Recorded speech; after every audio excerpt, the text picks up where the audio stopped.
Irmãos, voltando do recesso, nós paramos em um texto que ficou com a tensão no ar, não é? Lembram-se? 1 Samuel 27, Davi está no exército de quem? Filisteus. Davi está na terra dos filisteus. Davi é parte dos filisteus há 1 ano e 4 meses, não é isso? Ele está lá, ele está habitando lá, a cidade de Ziclag, que foi dada a ele pelo rei Aquis, porque o rei Aquis achou um parceiro. Mas qual foi a intenção de Davi? Se livrar de Saul. Davi pensou na segurança dele, de fato ele conseguiu um resultado bom. Saul desistiu de persegui-lo. É isso que o texto diz. E Davi habita com os filisteus, na terra dos filisteus. E aí nós falamos, né, naquela ocasião, e aí, está certo ou está errado? Percebe? Você tem, por um lado ele consegue, mas habitar com o filisteu é uma coisa que são incircuncisos, o Senhor mandou retirá-los de lá. Então nós ficamos naquele estudo, a balança está pesando para positivo ou negativo. Nós vimos que de fato é algo negativo que Davi faz, ele toma a decisão segundo os seus critérios, ele não consulta o Senhor, é um texto que não fala do Senhor. Ele diz assim, ele resolve, eu vou habitar com os filisteus, e chega lá e engana, e ele começa a enganar Aquis, né? Ele fala que vai para o campo de batalha para matar israelita, mas não é israelita que ele mata outros povos que eram inimigos antigos de Israel. Ele vai terminando o que Josué não termina, o que é muito bom, mas ele está enganando Aquis, para que ele fique lá. E o que ele faz? Ele mata todos, crianças, tudo, destrói tudo, para que ninguém fale que ele está fazendo. E ali ele fica. Só que isso não vai muito longe, porque o rei Aquis diz assim, Davi, seguinte, tem um serviço para você. Eu vou contra Israel agora e você vai ser o meu guarda pessoal contra Israel.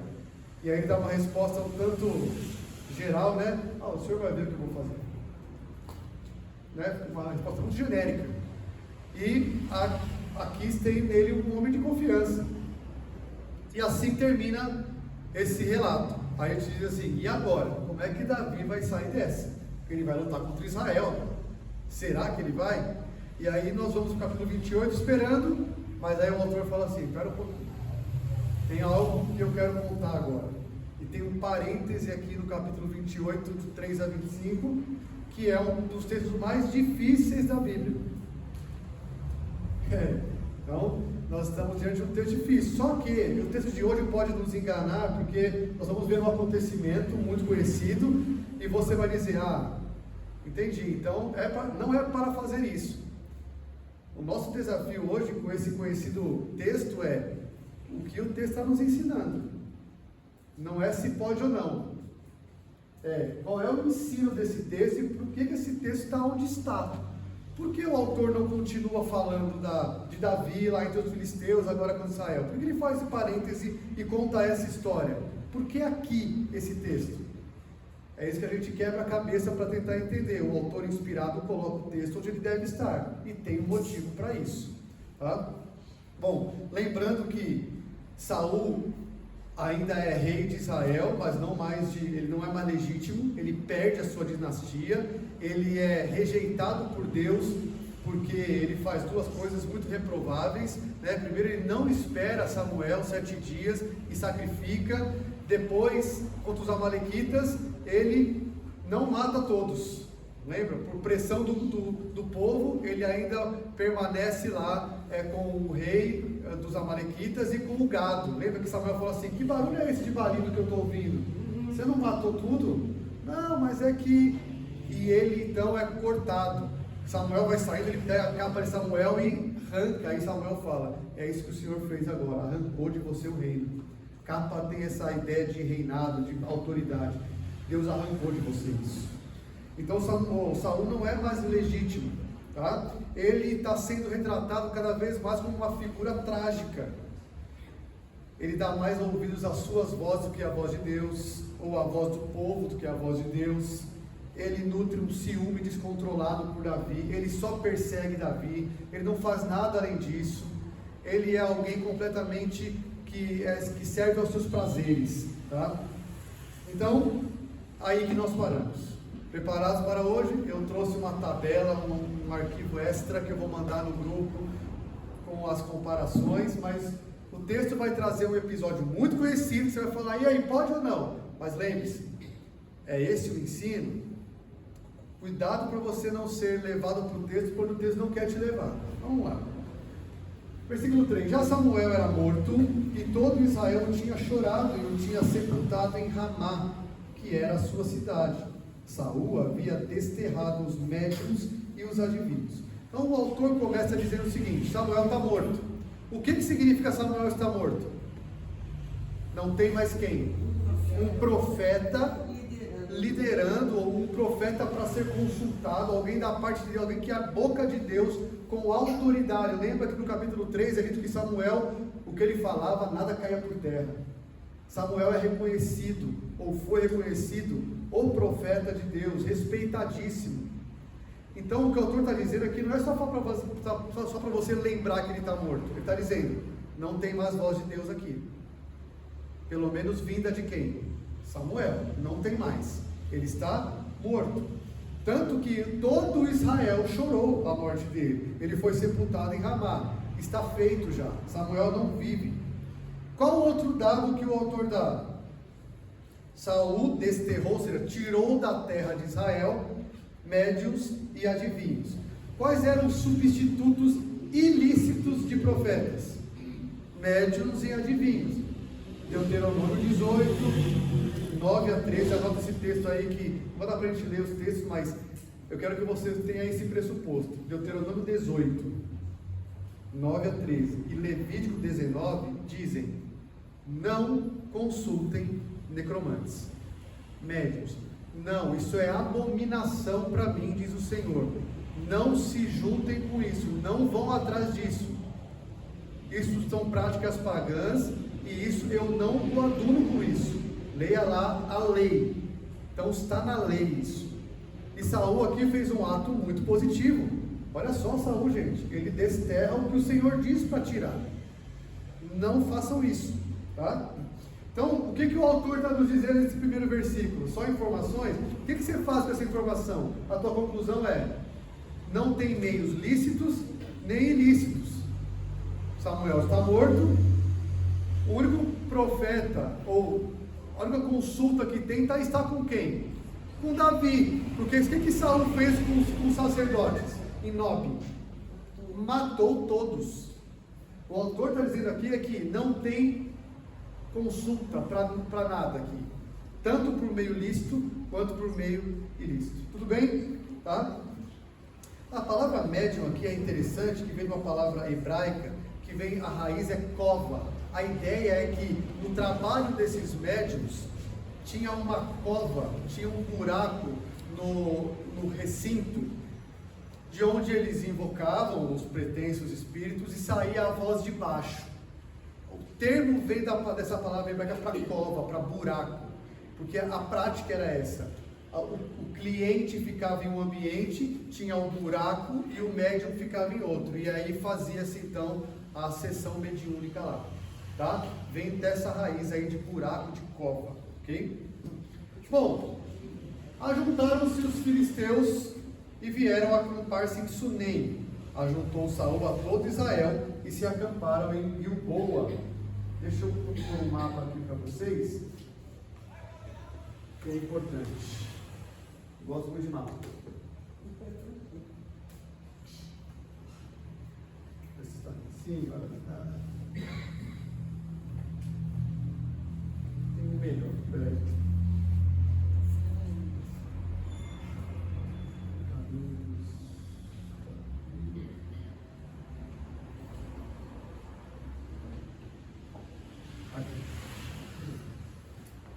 Olha só, eles habitaram aqui em Sunem. Olha onde nós estamos, gente. Toda a história até aqui está acontecendo no sul, porque aqui é que está a tribo de Judá, aqui no sul, tá? Benjamim, deixa eu pegar esse mapa aqui, ó. Tribo de Judá aqui embaixo, ó. Tá? Aqui estão as cidades filisteias. Benjamim está aqui, a cidade de Saul. Ramá, onde Samuel foi enterrado. Toda essa situação acontece por aqui. onde Davi ficou na caverna, é na região sul ali. Agora os eventos vão para a região norte. Nós estamos aqui, ó, em Dor, que já vai ser falada, tá bom? O monte, essa Gilboa que está por aqui, Monte Tabor, é aqui que acontece, ó, Sunem aqui, tá vendo? Estamos lá em cima do mapa. Então os filisteus subiram, tá? Isso é importante para a gente saber. Algumas coisas vão ser interessantes saber isso. Por quê? Então, Sunem é lá no vale de Jezreel, lá em cima, tá?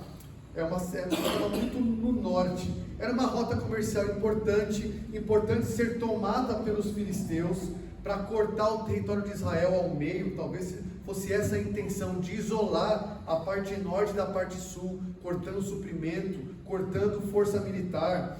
Se Saul perdesse essa batalha, seria muito ruim. Israel praticamente seria dividido, porque os filisteus tomariam o norte ali. E o fato é que os filisteus, indo até uma região tão para o norte, dá a ideia de que eles estão avançando em seu domínio. Isso é ruim, filisteu avançando para o norte. E Saul faz uma escolha de um monte Gilboa. O Gilboa é muito privilegiado aqui, que ele poderia observar a ação do inimigo. Saul se coloca em um lugar alto, onde ele pode observar os inimigos. Tá? E aquela região ali, se você se lembrar de Juízes, foi a região das batalhas de Baraque contra os cananeus. Lembra lá Débora e Baraque? Essa região que eles batalham. A batalha se dá aqui, ó. É uma batalha, uma região historicamente lembrada por Israel. Foi aqui que Baraque lutou, e foi ali também que Gideão, próximo ali que Gideão lutou também. Então, são geografias importantes para Israel. E lembre-se, Baraque e Gideão contaram com o apoio do Senhor, apesar de suas fraquezas, né? Baraque não queria ir, Débora precisou falar, vai. Aí Baraque, você vai comigo?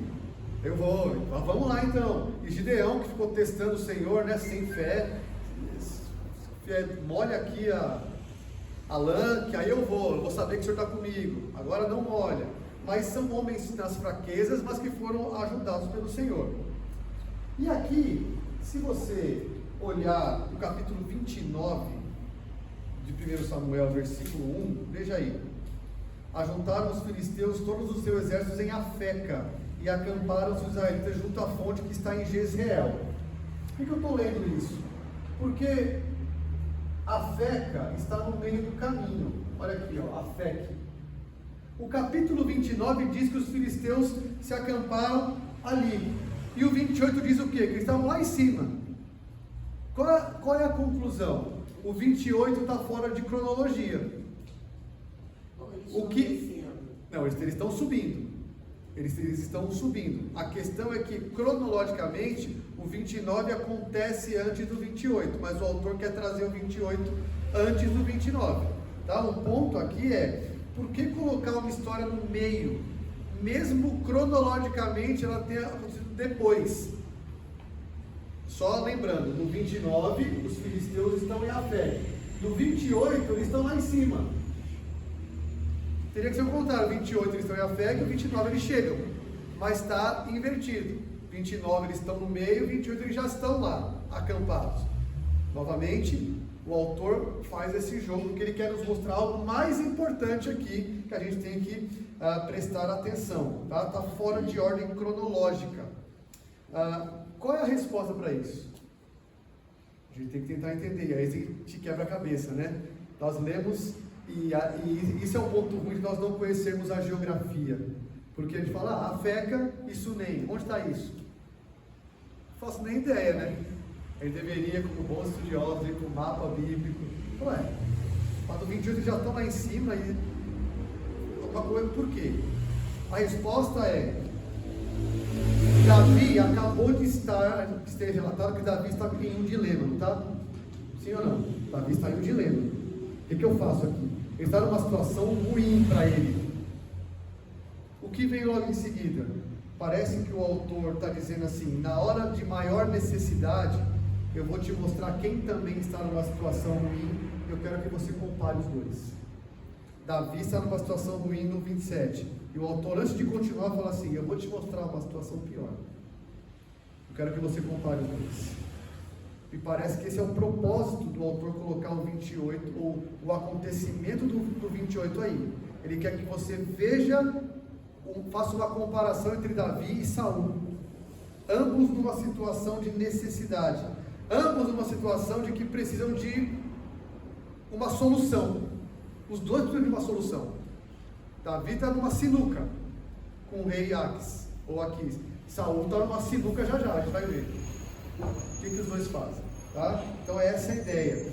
Um crente em apuros e um descrente em apuros. Qual a solução é dada? Nós vamos ver. E também ambos estão em momentos da vida muito ruins. Tanto moral, Davi, lembra? Davi está confiando em si, nos seus critérios para habitar com filisteus. Tanto espiritual, Davi parece não ter mais confiança no Senhor, tanto quanto militar. Os dois estão nessas dificuldades. Vamos voltar para o texto. Então aqui na geografia é importante a gente saber isso. É um detalhe que a gente passaria despercebido, né? A geografia. Vendo Saul, versículo 5, o acampamento dos filisteus, então lembre, está no Monte Gilboa, ele pode ver o acampamento. Foi tomado de medo e muito se estremeceu o seu coração. Saul com medo não é novidade, né, gente? Saul sempre teve medo. Sempre. Jonatas, lembra lá no capítulo 13, 14, Jonatas é que foi, a gente saía. Depois com Golias, ele não vai, ele sempre tem medo. E é aquele medo aqui, a expressão hebraica é um medo muito, muito forte aqui. Ele estremeceu de medo. Ele está incapaz de agir, ele se sente apavorado pelo exército filisteu. O que ele deveria fazer como israelita? Que foi levantado para quê? Samuel levantou para quê? Para batalhar contra filisteu. Ele não se lembra disso. Ele não busca nada. Ele tem medo. Tá? E essa mesma expressão, estremecido de medo, o seu coração ficou assim, tomado de medo ou estremecido, é a expressão usada em 1 Samuel 4 para descrever o pavor de Eli quando está esperando notícias da Arca da Aliança. Lembra esse texto? Ele está esperando, ele está com o coração estremecido. É a mesma ideia. É alguém tomado de pavor. Tá? Então, como já mencionado, uma das falhas de Saul era batalhar contra Filisteu, justamente o propósito para o qual ele foi levantado, mas ele falha nisso o tempo todo, e ele é tomado de medo. Consultou Saul a Yahvé. Como assim? Primeira vez que ele faz isso. Porém, o Senhor, Yahvé, não lhe respondeu, nem por sonhos, nem por Urim, nem por profetas. Então, Saul tinha um problema: invasão de filisteu, ou exército filisteu. Segundo problema dele, Deus não fala mais com ele. Deus não fala com ele. Só que sim, não, como é que ele não conseguiu uma resposta? Então, esperando ficar colada lá e sair? Com quem estavam as pedras do colete sacerdotal? Com Com Abiatar, filho de Ahimelec, que estava com quem Abiatar? Com Davi. Porque ele matou todos os sacerdotes, só que um fugiu. Abiatar, levando a estola sacerdotal, onde tinham as pedras do Urim e Tumim, que era o sim e o não. Você não sabe muito bem como funcionava, mas certamente era sim e não. Quando alguém consultava Urim e Tumim, geralmente era uma resposta só. Saul subirá contra mim? Subirá. A ideia é sim e não. Lembra lá em Keila, na cidade de Keila, os homens vão me entregar? Sim. Isso é Urim e Tumim. Quando há uma palavra mais elaborada, é um profeta. Porque Urim e Tumim é sim e não. Tá? Deus falava por esse intermédio, por esse meio, ali na estola sacerdotal. Mas o Senhor, consultado por Saul, por meio de quê? Ele consultou como um sacerdote, se o sacerdote estava com Davi. Talvez ele tenha até colocado um sacerdote lá do gosto dele, não é? Provavelmente. Ele consultou o Senhor de alguma forma. Ele levantou algum profeta para ele ali e disse: me fala alguma coisa. Eu quero saber se Deus é em silêncio. Certamente ele fez por meios dele, pelos meios dele. Mas Deus se calou com Saul. Deus está calado com ele. Não há. Ele podia só adorar? Não podia. Então, a forma era a consulta. Como é que Deus responde essa oração no Antigo Testamento? Geralmente era por uma palavra de um profeta, ou Urim e Tumim. Então ele consulta ao Senhor na necessidade dele, né, com a água batendo aqui, ele está com muito medo e ele vai então consultar. O que eu faço nessa batalha? Porque era muito comum os reis consultarem. Veja, nem por sonho, era muito comum também sonhos, até reis ímpios tiveram sonho, né? Faraó, Nabucodonosor. Sonhos era uma forma de Deus se revelar também. Mas aí Hebreus 1:1 fala: tendo Deus outrora falado pelos pais, por meio de várias, né? Acabou isso. Deus agora fala por Cristo. Mas era comum. Sonhos, Urim Tumim, sacerdote e profeta. E Deus não responde. Por quê? Porque Deus o rejeitou. E ele sabe disso. Samuel já tinha falado para ele: o Senhor te rejeitou, o Senhor cortou de ti o reino. Então, ele não tinha ao longo da vida toda se interessado por fazer a vontade de Deus. Ele queria fazer as coisas do seu modo. E agora, precisando, Deus diz: eu não falo com você mais. Quer dizer, ele não diz, né? O silêncio é: eu não falo mais com você. Não tem palavra. Qual seria a solução aqui? Arrependimento. A solução seria: eu vou sacrificar ao Senhor, me cobrir de cinzas, né? Pano de saco, e falar: Senhor, chega, eu não aguento mais. O Senhor, ele não faz isso. Ele não faz isso em momento algum. Qual a solução dele? Então disse Saul aos seus servos, versículo 7: apontai uma mulher que seja médium, para que me encontre com ela e a consulte. Disseram-lhe os seus servos: há uma mulher em Endor, que é médium. Lembra, Endor está lá pertinho, lá no norte, na tribo de Issacar. Olha lá, ó, Endor. Está vendo aqui, ó, Endor. Toda a situação, ó, Sunei, está todo mundo acampado por aqui. Endor está próximo. E Saul diz assim: olha, já que Deus não me responde por meios lícitos, que aliás ele não tinha esses meios, ele certamente levantou para ele o sacerdote e o profeta, ele vai para o meio ilícito, que ele mesmo tinha feito o que com médicos? Desterrado. E curioso que ele fala: tem uma média, e o pessoal sabe que tem, né? Olha aquelas coisas assim: onde é que tem um negócio assim, pirata para eu comprar? Não pode, mas tem ali, ó, pode ali. Todo mundo sabe que tem, mas não pode, mas todo mundo sabe, né? Fácil achar, né? Muito fácil achar essas coisas hoje. Então a ordem dele para os servos não só ressalta o desespero dele, mas a distância de Deus. Ele não se arrepende e prefere procurar uma necromante, uma médium, né? Apesar da lei do Senhor, ele viola suas próprias regras. Olha que nível de pecado ele vai se afundando para fazer alguma coisa do seu agrado. Então, era uma prática cananeia, era uma prática dos povos de Canaã, que Deus na lei de Deuteronômio diz: não façam, eu abomino isso. Isso não só, isso é perigoso, isso é danoso, isso é algo pagão, não se misturem com isso, tá? E os servos dele conhecem essa médium para tentar falar com Saul. Então Saul decide como que agir. Saul disfarçou-se. Gente, isso aqui é o fim. É o fim, gente. Porque ele tira, imagina aquele homem daquele tamanho, é o maior de Israel, lembra? Mais alto, mais forte, e ele tira o seu manto real, tira o seu traje real, simboliza o que? É o fim dele. Ele se disfarça para ir falar com o morto. Vestiu outras roupas, o autor quer dizer assim: ele tirou as suas vestes reais. A figura de alguém que acabou, né?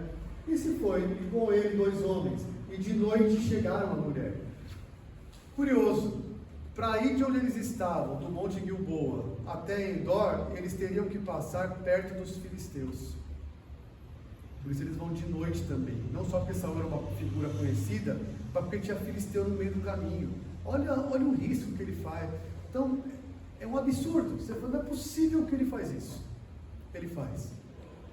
E lhe disse: peço-te que me adivinhes pela necromancia e me faça subir aquele que eu te disser. Então agora, ele, depois dessa jornada, ele tem a esperança de que alguém vai dizer algo para confortá-lo, para tirar esse medo dele dessa batalha. Tá? Ele quer saber se luta ou não, que era muito comum. Vou para a luta ou não vou? Era muito comum vocês fazerem isso, tá? Então ele foi atrás de informação. Ele pensa no seu resultado. Ele não pensa em sua relação com Deus. Ele não quer comunhão com Deus. Ele quer um resultado para ele. E o uso aqui que Saul faz do verbo consultar ecoa lá as palavras de Samuel, que diz assim: o teu pecado é de rebelião e feitiçaria, porque você agiu com os seus próprios critérios, como você se consultou a si mesmo. 1 Samuel 15. Samuel acusa de pecado de rebelião, e o pecado de rebelião é feitiçaria. Você está rebelde, você quer consultar a si mesmo, quer fazer por si mesmo, tomar as suas decisões por si mesmo. E assim, veja, o texto está falando que tem uma médium lá. O autor não está dizendo que ela fazia subir os mortos de fato. Era uma charlatã ou não? Era uma enganadora ou não? O autor não está preocupado em fazer esse juízo. Ele está dizendo, ela fazia isso. Fosse inventado, né, fosse um engano ali, um teatro, ela fazia. Ela oferecia serviço, assim como nós temos hoje, né? Tarô, um monte de serviço aí que você diz. Mas as pessoas fazem, enganando. Se é Satanás, ponto é que elas fazem, tá? Mas vamos lá. Então ele pede para a mulher isso: me faça subir. Por que subir? Lembra do buraco? A ideia é essa de necromancia, de médium. Há um buraco no chão, no recinto, de onde a voz sai. Porque o mundo dos mortos no Antigo Testamento, a ideia é: o morto vai para a sepultura. Então a ideia do fenômeno da morte é no chão. Não tinha ainda estava assim, claro, no desenvolvimento essa ideia de céu. No mundo dos mortos é o céu. Daniel fala lá que, ou Eclesiastes fala, né? Depois da morte, a alma vai para Deus. É isso? Mas veja, há um desenvolvimento desse entendimento, mas o fenômeno é chão. Tudo bem? Então subir é isso, é morto, sobe. Então vamos lá. Responder a mulher. Então a mulher recebe essa petição do cliente e ela diz: bem sabes o que fez Saul, como eliminou da terra os médios e adivinhos. Por que, pois, me armas cilada a minha vida para me matares? Então ela fica com medo, mais uma com medo, porque ela diz: não posso fazer isso. Saul mandou. Então aqui ela não reconhece Saul a princípio. Saul desterrou todo mundo, isso não pode, e é uma cilada para mim. Se eu fizer isso aqui, eu posso estar fazendo algo proibido e eu posso ser pega. E qual era a punição na lei? Apedrejamento, morte. De tão abominável que era isso ao Senhor, tá? 10. Então Saul lhe jurou pelo Senhor, gente. Aí é demais, né? Olha o nível que ele chega. Ele jura a ela em nome do Deus de Israel. Mas que adivinha também, não sabia nem que ele era. Que adivinha é essa, né? Que não sabe quem é o Saul? Você é Saul, eu sou adivinho. Não é? Não adivinhou. Jurou pelo Senhor dizendo: tão certo como vive o Senhor. Olha o que ele fala. Ele jura, ele dá uma garantia para ela em nome de Deus que abomina isso. Tão certo como vive o Senhor, nenhum castigo te sobrevirá por isso. Então, de forma incoerente, ele jura que ela estará segura, tá? E porque ele diz que o Senhor não fará nada. Ele perde completamente o temor, né? Isso aí é perder o temor. Sabe quando recebe a propina e ora para que a propina, sabe assim? Teve um caso desse, né, há muito tempo, de pessoas, de políticos orando pela propina, receberam a propina e oraram diante do dinheiro ali. Em nome de Jesus, amém. Cada um dividiu a propina. É esse nível aqui. Ele jura pelo Senhor, uma coisa que o Senhor abomina, tá? Então, ele não só transgride a lei, mas incentiva a mulher a continuar. Então ele disse à mulher: quem te farei subir? Tá, ok. Tá, eu estou segura? Então quem você quer que eu faça subir? Respondeu ele: faz-me subir, Samuel. Bom, ele dá as cartas para ela. Eu quero que Samuel suba. Ele está morto. Eu quero que ele venha do mundo dos mortos. Aqui começam os problemas, né? O que aconteceu, pastor? Aí você ficou ansioso. E aí, quem é? Quem é? Você acha que eu sei, gente? Então a resposta que você. Vamos lá. Respondeu-lhe, vendo a mulher a Samuel, gritou em alta voz. E a mulher disse a Saul: por que me enganaste? Pois tu mesmo és Saul. Então a gente tem dois eventos aqui. A mulher vê o que o autor chama de Samuel. A mulher vê. Tem uma questão de um fenômeno visual que ela vê. Saul não vê. Ela vê Samuel. E ela grita. Assim, tipo, deu certo dessa vez. Eu acho que nunca deu certo. Ela, nossa, não deu certo. Será que ela era uma enganadora que inventava, mas quando aparece ela se assusta? Será que foi por isso que ela grita? Mas olha só, nenhuma explicação é dada para a razão pela qual a mulher reconhece Saul quando vê Samuel. Percebe? Ela grita e fala: você é Saul. Que relação tem isso? O texto não diz. Ela grita e fala: você é Saul. Ela vê Samuel e diz que ele é Saul. Se ela é israelita, ela saberia. Porque se está procurando Samuel, é Saul quem está precisando dele agora. É uma possível explicação, mas veja, são suposições, não é? Ela pode ter ligado as coisas. Quero Samuel, aí aparece uma imagem para fazer subir uma pessoa tão importante quanto Samuel, só alguém tão importante para ele aparecer, Saul. Mas o texto não diz que ela liga os pontos assim, é uma suposição. Mas o fato é, ela vê e reconhece Saul, você é Saul. O texto não diz se Saul pulou para trás e o capuz saiu e apareceu o rosto, não sei. Mas ela reconhece Saul, tá? E ela parece aqui que ela não está no controle da situação, percebe? Ela grita quando vê, ela se assusta, ela não está esperando, como eu disse, deu certo agora, ela falou, nunca deu certo, dessa vez deu, tanto que levou um susto. E aí Saul responde para ela, agora reconhecido: não temas. O que vê? Você percebe? Ele não vê nada, é ela que vê. Provavelmente ela está num recinto e ele em outro, provavelmente, e o buraco no meio lá. Então a mulher respondeu a Saul: vejo um Deus que sobe da terra. Gente, olha o texto difícil. Outro texto difícil, né? Então, o que aconteceu ali, né?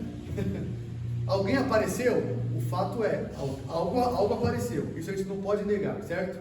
Não dá para negar isso. Ela viu algo. A médium enxerga um ser, um Deus que sobe do chão. A palavra para Deus ali é Elohim. Elohim, muito conhecida, tá? Que é uma palavra que não só é usada para Deus, para o nosso Deus, né? No princípio criou Elohim todas as coisas, tá? A palavra de Gênesis 1, mas também é uma palavra para qualificar um ser poderoso. Juízes, por exemplo, eram chamados de Elohim, príncipes, tá? Pessoas de autoridade, além de ser o plural de deuses, tá? Tudo que termina em im, no hebraico é plural.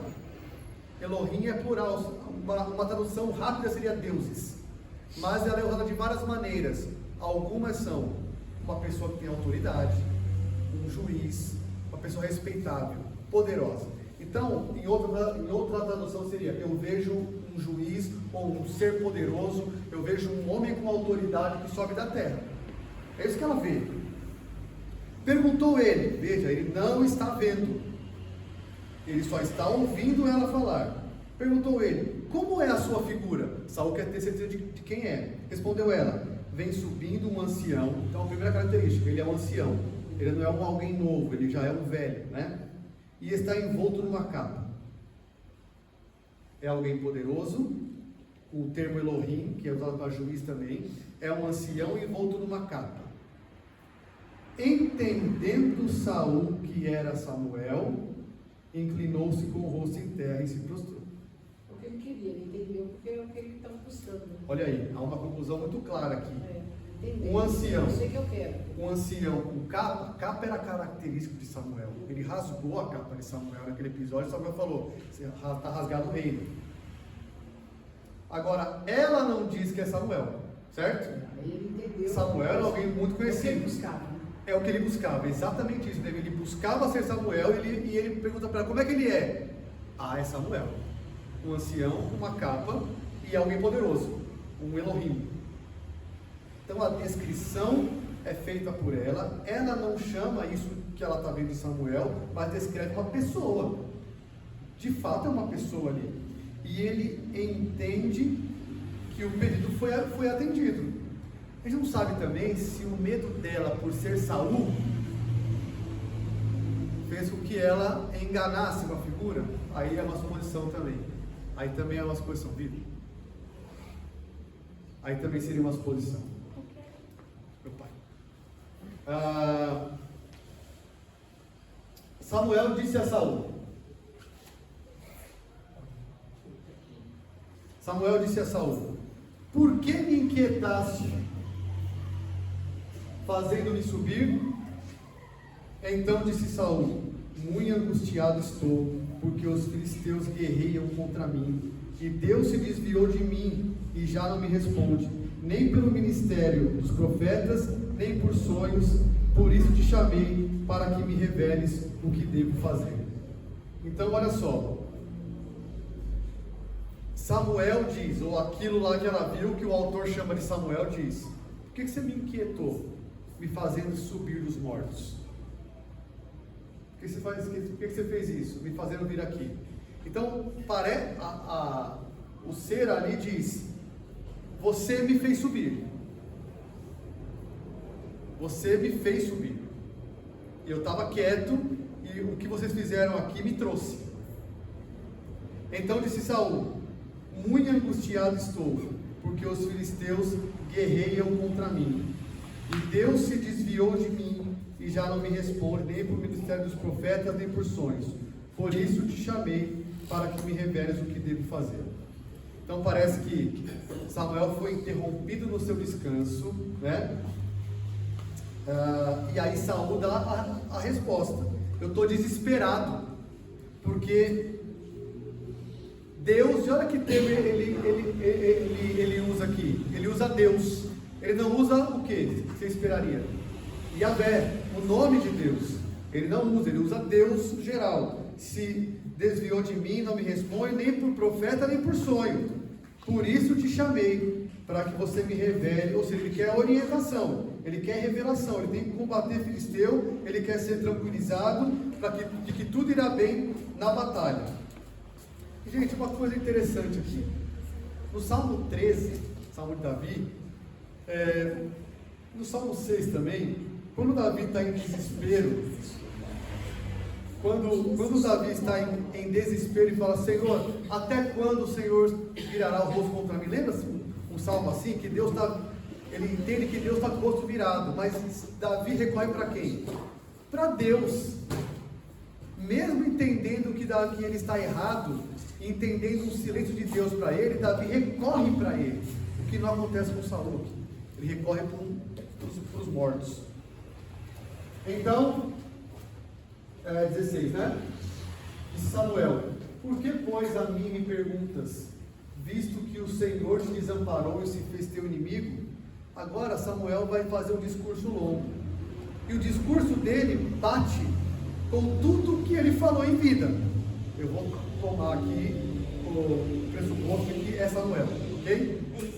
Tá? Porque está batendo. Agora a gente está no C, é ele mesmo. Então, essa pergunta já vai ser respondida. Ou não. Tá? Aí é com vocês. Agora, olha só. Ele está dizendo aqui: você pergunta para mim por quê? Se Deus já te desamparou, se Yahvé, o Espírito ali usa Yahvé. O que Saul não usa, o Espírito lá usa. Vamos chamar de Samuel, tá? Samuel usa. Ele desamparou você e se fez teu inimigo. Está certo ou não está? Está certo. Do passado é fácil. Pois é, já aconteceu. O diabo também, né? Viu bem as coisas, né? Mas ele diz algo correto e chama o Deus de Yahvé. O que mais que ele diz? Por que, 17? Porque o Senhor, Yahvé, de novo, fez para contigo como por meu intermédio, ele te dissera, tirou o reino da tua mão e o deu ao teu companheiro Davi. Samuel, o espírito de Samuel, não reverte nenhuma sentença que já foi dita, ele reafirma o que já foi dito. O Senhor Yahvé fez por meu intermédio o que ele fez, tirou de você o reino, está certo. 1 Samuel 15, Samuel diz, você perdeu o reino. É Samuel que diz quando a capa é cortada. Mas essas coisas foram ditas ao público para ela poder, para a profetisa poder saber? Então, não, ali foi um evento de Saul e Samuel, que Saul está dizendo e Saul rasga, há uma palavra entre os dois ali. E de fato, a gente é um mundo espiritual de potestades e principais, a gente não tem muita informação, a gente tem o que nos é necessário, tenho certeza disso, o que nos pode haver de revelação, mas nós sabemos que Satanás conhece coisas. Ele conhece coisas. Por exemplo, na tentação de Jesus, quando Jesus é batizado, há uma voz do céu que diz, tu és meu filho amado, em quem me compraz. Aí ele vai para o deserto, e Satanás diz assim, se você é filho, Satanás conhece, pelo menos o que acontece no presente e no passado. Porque ele tentou Jesus usando, já que você é filho, transforma o pão em peixe. Acabou de ouvir lá que você é filho. Tentou Eva com as palavras de Deus. Hã? Tentou Eva com as palavras que Deus Isso, tentou ela. Não foi isso que Deus disse? avisou para Deus lá em Jó que estava passando. Então, nós temos esse conhecimento do mundo espiritual dos demônios. Então é possível que ele soubesse, sim. Vamos supor aqui, aqui a gente está supondo que é Satanás. Outro lado é Samuel de fato. Então, se é Samuel de fato, ele está certo por enquanto. Até mesmo porque do passado ele é conhecedor. Isso. Futuro não. Exato. Ele tem, a gente sabe pouco disso, mas do passado ele é conhecedor. Ele pode ter usado essas palavras. Mas, o outro lado, e se for Samuel? Ele está correto. Ele está reafirmando o que ele disse. A honra morreu bem segue seus juízes, então Deus deixa ele voltar depois do juízo. Calma, vamos falar disso no final. No final. Eu estou lendo o texto. Tá? Por enquanto é um texto. Tá bom? Vamos lá. 18. Como tu não deste ouvidos à voz do Senhor, e realmente Saul não deu ouvidos, e não executaste o que ele, no furor da sua ira, ordenou contra Amaleque, tá certo. Saul não executou o que deveria ter executado. Deixou gente viva e animal vivo, certo? Samuel aqui está certo por enquanto. Por isso o Senhor te fez hoje isto. Arrancou o reino, tirou de você o reino e deu a Davi. E Saul sabia que tinha sido dado a Davi, que Saul nos últimos encontros falou para Davi, você é digno de ter o reino mesmo. Lembra lá que Davi não mata ele por 2 vezes, ele fala, você realmente merece isso, o reino é teu, você conquista isso, enfim. 19. O Senhor entregará também a Israel contigo nas mãos dos filisteus. Aqui que ele queria a resposta, certo? Porque ele está procurando, e aí a batalha. Então Deus vai entregar você nas mãos dos filisteus, vai acontecer isso, e amanhã tu e teus filhos estareis comigo. Comigo onde? Morto, tá? No mundo aqui é mundo dos mortos, não é céu e inferno. A ideia é mundo dos mortos. É isso que o autor quer dizer, é isso que o Espírito diz. Você vai estar morto. Amanhã você e teus filhos. A questão é, todos os filhos? Amanhã é amanhã? Se for amanhã, não aconteceu isso. Porque a morte de Saul nessa batalha vem mais ou menos 18 dias depois desse acontecimento. Não é amanhã. No futuro. Ou o futuro. No futuro, mas é uma profecia que eu posso dar para qualquer um aqui, gente. Certo? Aí você vai morrer. Amanhã você vai morrer. Esse amanhã é futuro. E eu vou acertar. Mas enfim, pode ser um futuro ou pode ser de fato o amanhã. Né? Vocês estavam comigo. E o acampamento de Israel, o Senhor entregará nas mãos dos filisteus. Qual é a palavra de Samuel para Saul? Você vai morrer e você vai perder. Tranquilizou nada. Né? Por que você vai morrer e você vai perder? Por tudo que você fez. Você abandonou a Deus, você foi rebelde. Se ele estava procurando um alívio, então ele ficou mais Não perdido. ficou mais perdido. acabou a sessão mediúnica. Pois bem. Então, a profetisa como ser humano profetiza? Não, eu penso que não. Era a palavra de Samuel, foram para ele. Eu entendi o que você quis dizer. Ela tá, e foram lá no sul. Quer dizer, eu estou assim, eu estou pensando aqui eu estou nas implicações. Ela está lá no norte. Os acontecimentos anteriores se dão lá no sul. Ela é uma médium, ela é alguém reprovável, ela é alguém desterrada. Então acho difícil que ela saiba dos detalhes. Ela, uma simples pessoa, saiba de algo. Ela, possuída por Satanás, talvez tenha falado o que Satanás sabia. Tá? Mas eu acho difícil que ela soubesse. Tá? De súbito, caiu Saul estendido por terra e foi tomado de grande medo. Não saiu o medo dele, percebe? Ele chegou com medo e saiu com medo, por causa das palavras de Samuel. E faltavam-lhe as forças, porque não comera pão todo aquele dia, toda aquela noite. Então ele cai de medo, fica desmaiado. Talvez ele tenha feito um dos jejuns daquele que ele sempre fazia. Lembra que ele na sua espiritualidade maravilhosa, ele declarava um jejum para que Deus o ajudasse. Sempre foi barganha com Deus. Traz a arca, faz jejum. Aí Jonatas come mel, mata Jonatas.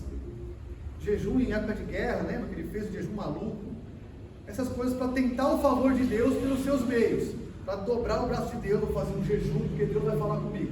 Aí está com fome, um dia inteiro com fome, e acontece isso, ele cai com medo e tem um desmaio ali, tá? Não comeu nada. Talvez também, alguns estudiosos dizem que médiuns exigiam que se jejuasse antes de se consultar os mortos. Também tem essa questão cultural ali, pode ser o caso, tá? 21. Aproximou-se de Saul a mulher e vendo-o muito perturbado, assaz perturbado, disse: Esse é a tua serva, deu ouvidos à tua voz, e arriscando a minha vida, atendi as palavras que me falaste. O Senhor fala: eu me arrisquei por você, eu dei ouvido a você, eu coloquei minha vida em risco, eu posso ser apedrejada, eu estou fazendo algo que a lei proíbe. Então ela trata com muita deferência, com muito respeito. Tua serva, é o rei, né? Eu atendi o que você me pediu. 22. Agora, pois, ouve também minhas palavras e permite que eu ponha um bocado de pão diante de ti. Come, para que tenhas forças e te ponha a caminho. Então ela oferece comida para ele, já que você, eu me pus em risco, agora você me ouve. Come, para você levantar e ir embora. O bom senso diz a ela isso, precisa de comida. Porém ele recusou e disse: não comerei. Para os seus servos e a mulher o constrangeram, e atendeu. Levantou-se do chão e se assentou no leito.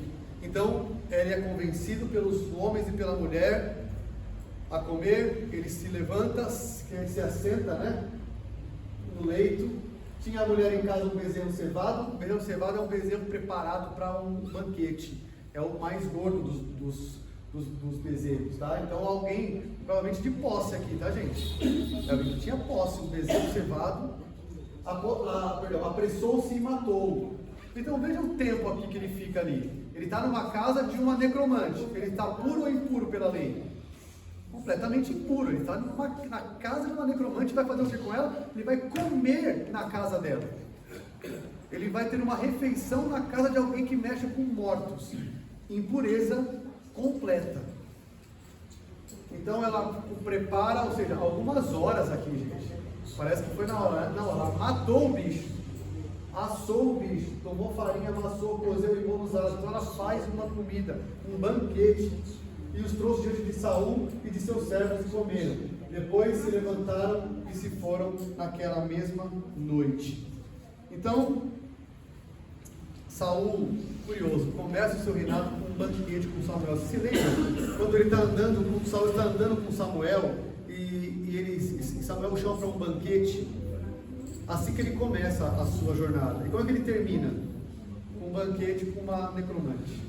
Ele começa com um banquete com Samuel e termina num banquete com uma necromante. E aqui, assim, alguns vão dizendo, aqui lembra um pouco a cena de Judas Iscariotes. e toma um bocado, naquela mesma noite sai para fazer o que tem que fazer. Alguns enxergam esse paralelo aí, tá? Alguém que é rebelde, que viu tudo, mas que não quis, e saiu na noite depois de tomar um bocado para fazer o que tinha que fazer. Bom, eu sei que está perguntando, e aí, era Samuel ou não era? Vou te dar algumas opções, mas esse não é o ponto do texto. Esse não é o centro do nosso texto. Não é o propósito do autor dizer, necromancia é errado. Já foi dito lá em Levítico e em Deuteronômio.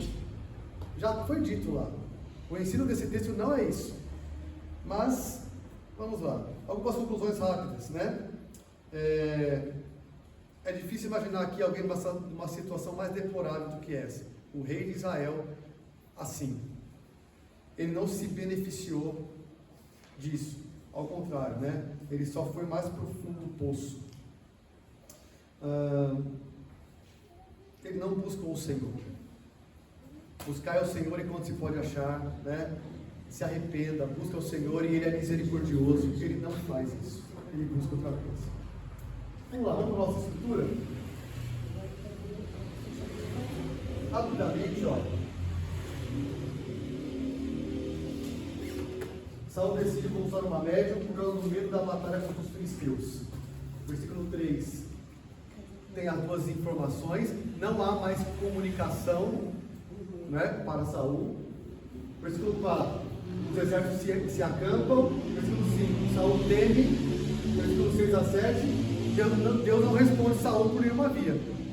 Nem sonho, nem Urim Tumim, nem profeta. Nenhuma via Deus responde. Mas o ponto ali principal é, Saul decide consultar, e aí ele decide consultar a médium.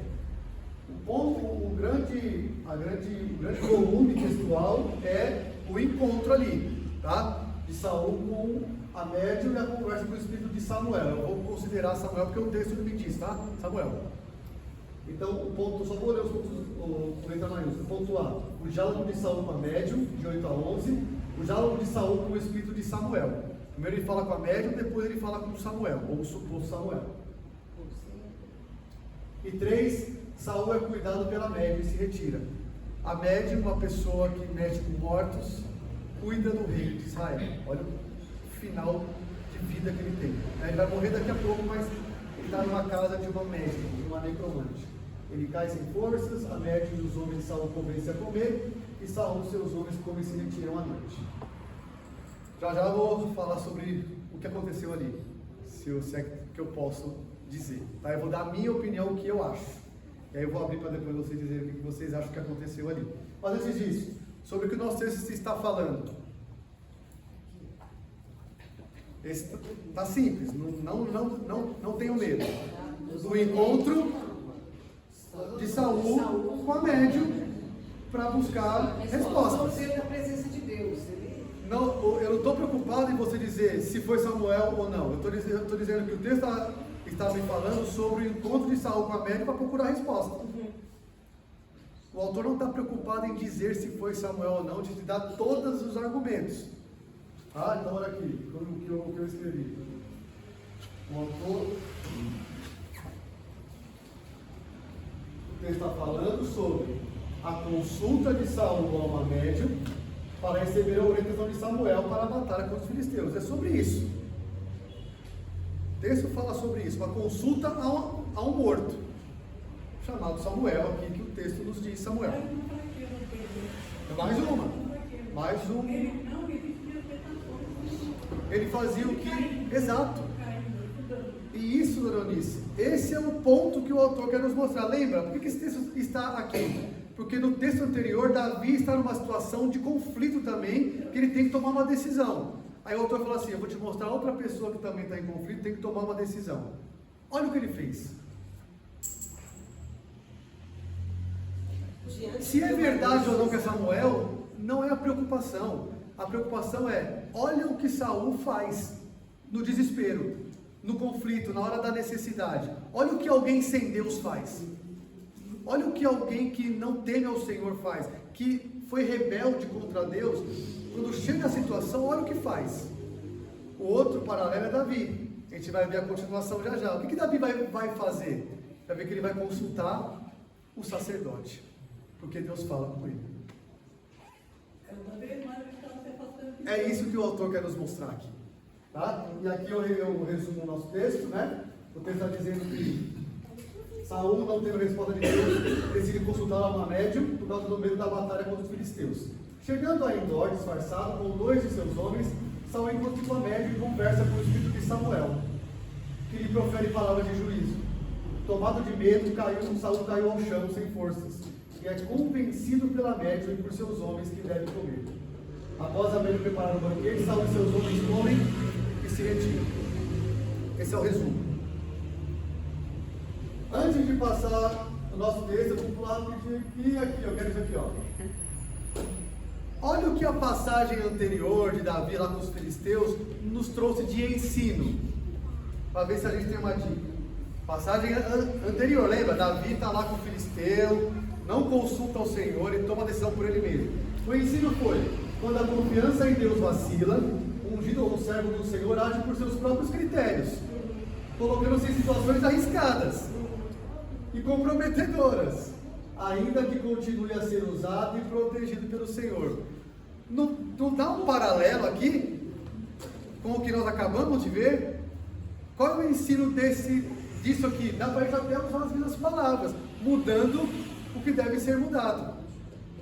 Saul está se colocando em uma situação comprometedora, ímpia, arriscada, porque ele não tem confiança em Deus. Aliás, ele nunca teve, ele sempre foi rebelde. Por isso que quando eu fui pensar no ensino desse texto, eu voltei para o anterior, porque ele está num contexto, não está à toa o 28 depois do 27. E aí a prova real é, o autor quer que a gente compare os dois. O autor quer que a gente compare os dois. Então o ensino que eu escrevi aqui que é difícil hoje, aquele que decide viver distante, aí Leonice, aquele que decide viver distante em rebelião contra Deus, recebe o quê? O abandono de Deus, a rejeição de Deus, e passa a se colocar em situações arriscadas, danosas, para encontrar direção. Quem se coloca em rebelião contra Deus, quem decide se rebelar contra Deus, tem silêncio de Deus, o que vai fazê-lo procurar soluções danosas em busca de esperança.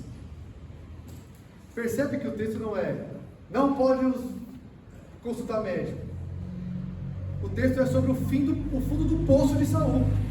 O que alguém do nível dele vai tomar de decisão final. E ele vai receber silêncio. E vai procurar o que Deus não disse para se procurar. Isso serve também, assim, pensando aqui. Não vou aplicar para hoje, né? Não, para hoje, para outras situações. Por exemplo, uma pessoa que está precisando, sei lá, de dinheiro, que não confia no Senhor. Aí passa, por exemplo, a jogar para ficar rico. Vai no tigrinho. Isso. Entendeu? Assim, ele encontra uma esperança num lugar que não é onde não há esperança.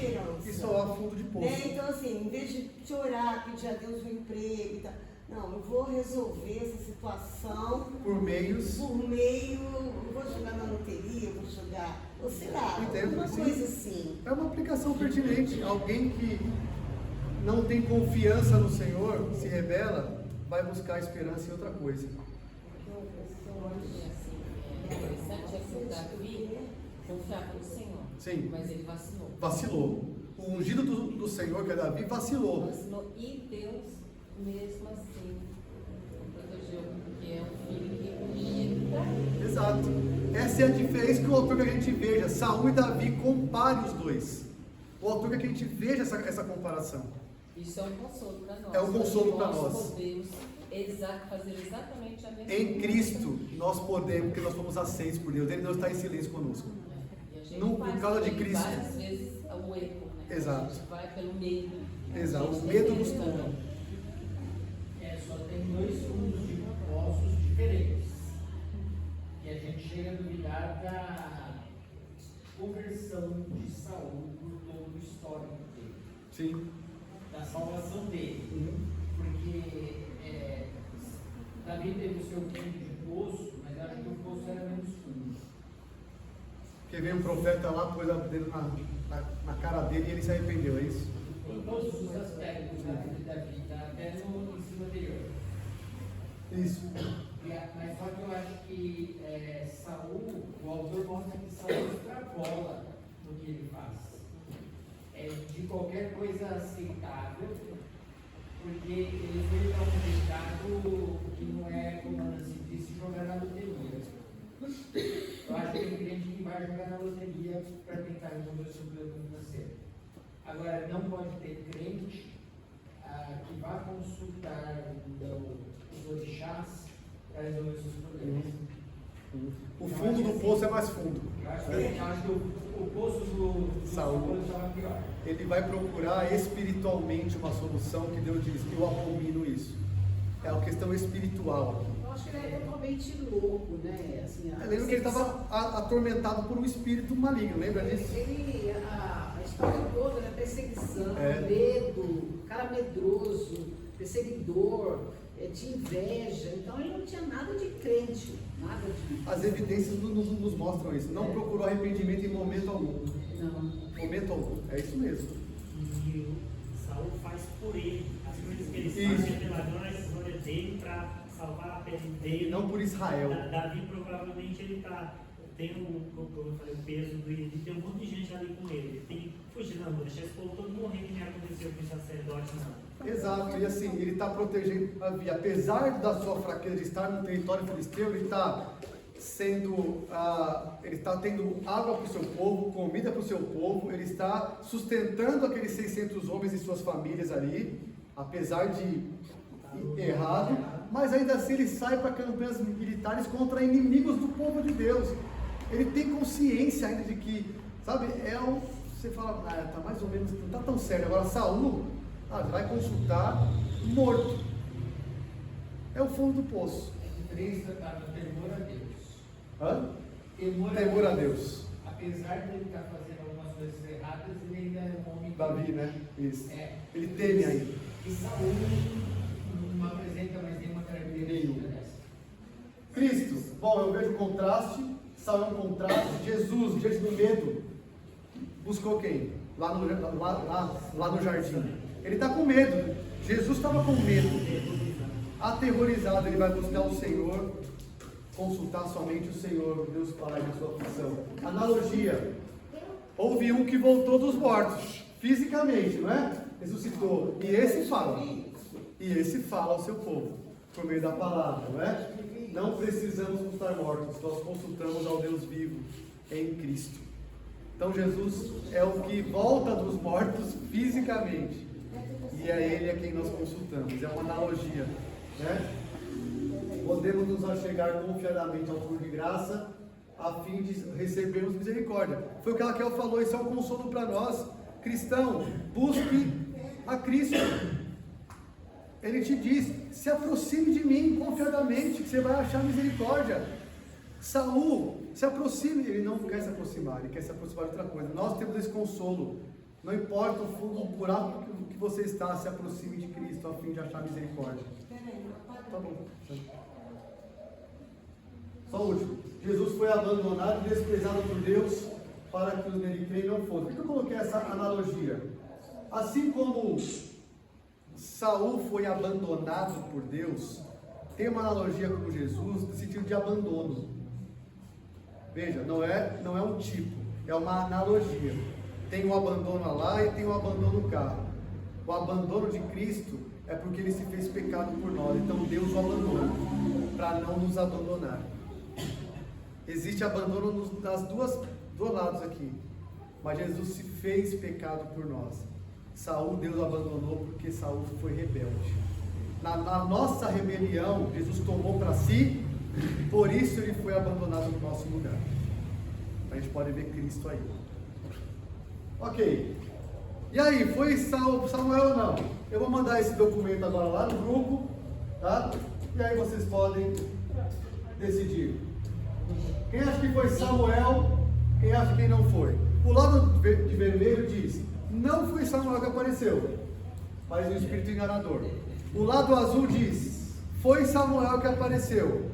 Para te consolar, a gente diz assim, a grande autoridade, né? Não que a pessoa seja certa, mas vamos lá. Augusto Nicodemos está do lado azul. Ele acha que foi Ele Samuel. acha que foi Samuel.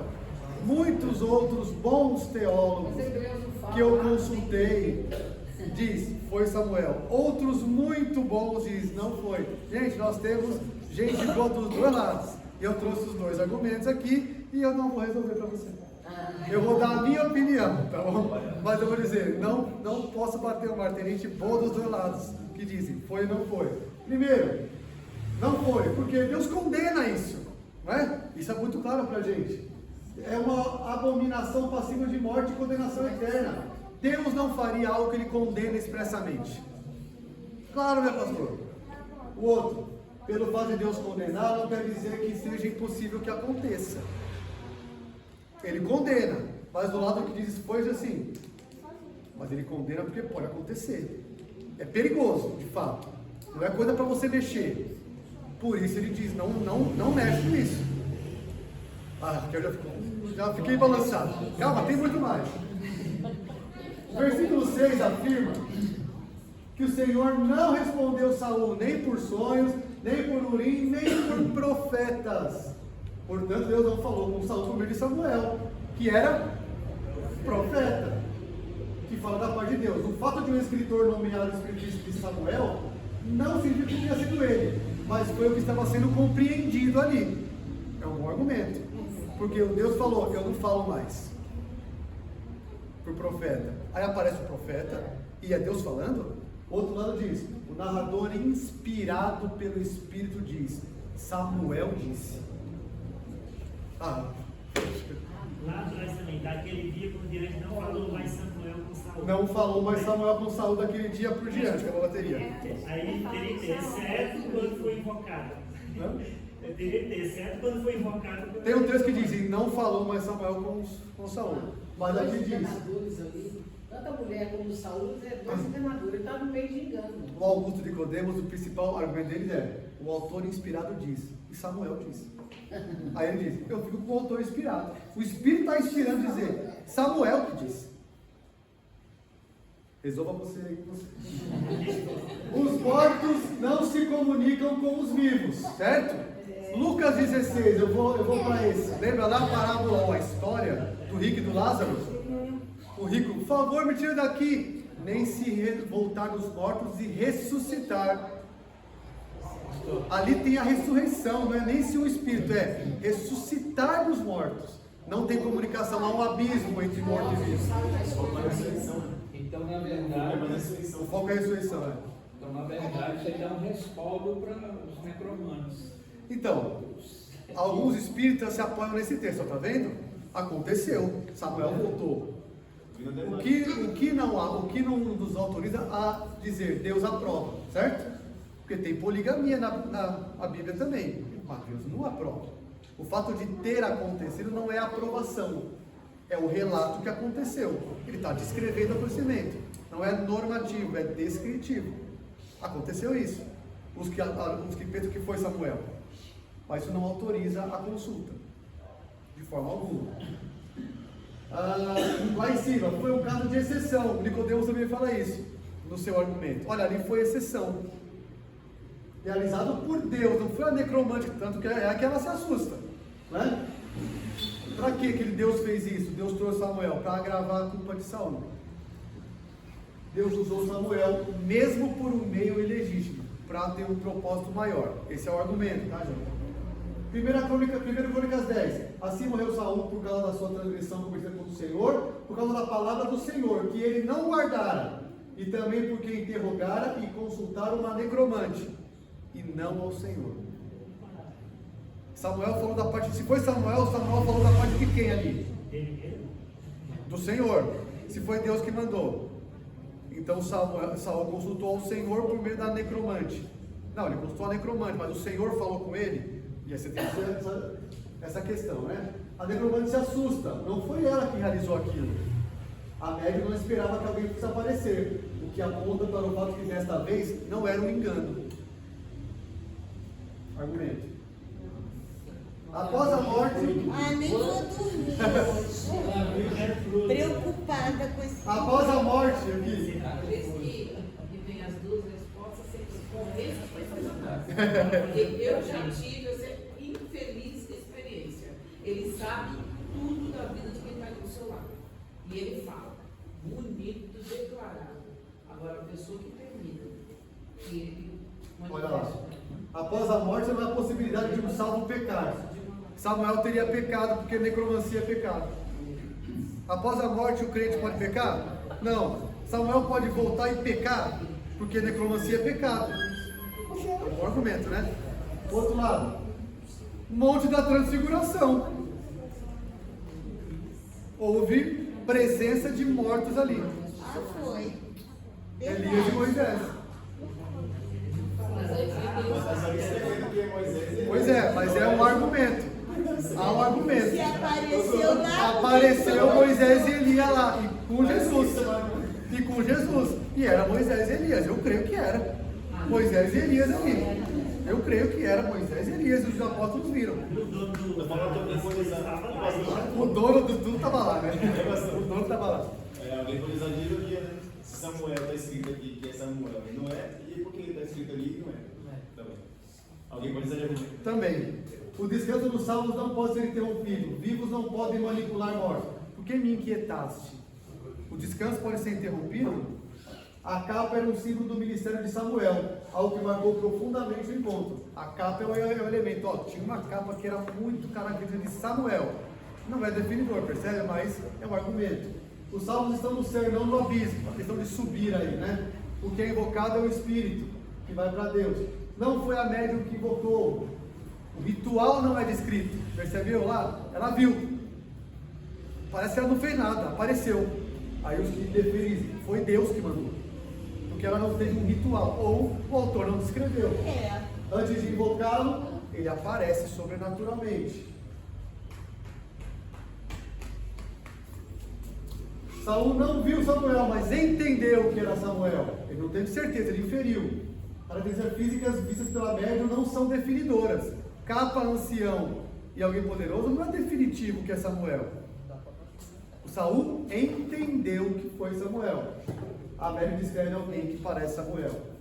As palavras de Samuel não foram exatas, não se cumpriram exatamente, né? Quanto à cronologia, Saul morre 18 dias depois.